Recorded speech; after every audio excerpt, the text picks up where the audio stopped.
കിടക്കുമ്പോഴോ കിടന്നിട്ട് രാവിലെ എഴുന്നേൽക്കുമ്പോഴോ കാലിലോട്ടുള്ള തരിപ്പ്, ഷോൾഡർ പെയിൻ, ബാക്ക് പെയിൻ എന്നിവ സ്ഥിരമായിട്ട് അനുഭവിക്കുന്നവരാണോ നിങ്ങൾ? നടക്കാനും ഇരിക്കാനുള്ള ബുദ്ധിമുട്ട്, കുനിയാനും നിവരാനുമുള്ള ബുദ്ധിമുട്ട്, ഇതെല്ലാം നിങ്ങളുടെ നട്ടലുമായി ബന്ധപ്പെട്ട പ്രശ്നങ്ങളായേക്കാം. സ്ലിപ്പ് ഡിസ്ക് ബൾജ്, സയാറ്റിക്ക, അതുപോലെ തന്നെ പ്രൊലോങ് സിറ്റിംഗ് കൊണ്ടുണ്ടാവുന്ന ബുദ്ധിമുട്ടുകൾ, മസിൽ സ്പാസം, ഇതെല്ലാം നമുക്ക് മരുന്നോ സർജറിയോ ഇല്ലാതെ മാറ്റിയെടുക്കാൻ കഴിയുന്നതാണ്. 3D സ്പൈനൽ ഡീകംപ്രഷൻ തെറപ്പി എന്ന് പറയുന്നത് ഫിസിയോതെറപ്പിയിൽ തന്നെ ഏറ്റവും അഡ്വാൻസ്ഡ് ആയിട്ടുള്ള ട്രീറ്റ്മെന്റ് രീതിയാണ്. ഇത് നമുക്ക് എങ്ങനെയാണ് പ്രവർത്തിക്കുന്നതെന്ന് വെച്ചാൽ, ഇതിലൊരു നെഗറ്റീവ് പ്രഷർ കൊടുത്തുകൊണ്ട് നമ്മളൊരു വാക്യൂം എഫക്റ്റ് വഴി നമുക്ക് ഈ സ്ലിപ്പ് ആയിരിക്കുന്ന ഡിസ്കിനെ അല്ലെങ്കിൽ അവിടെ ഉള്ള നെർവ് കംപ്രഷൻ നമ്മൾ റിലീസ് ചെയ്യുകയാണ് ചെയ്യുന്നത്.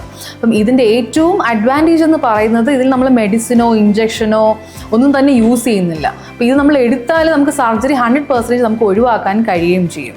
ഈ നോൺ സർജിക്കൽ ട്രീറ്റ്മെന്റ് മെത്തേഡിനെ പറ്റി അറിയാനായിട്ട് അജ്നാസ് ഫിസിയോ DNA നിങ്ങൾക്ക് കോൺടാക്ട് ചെയ്യാവുന്നതാണ്.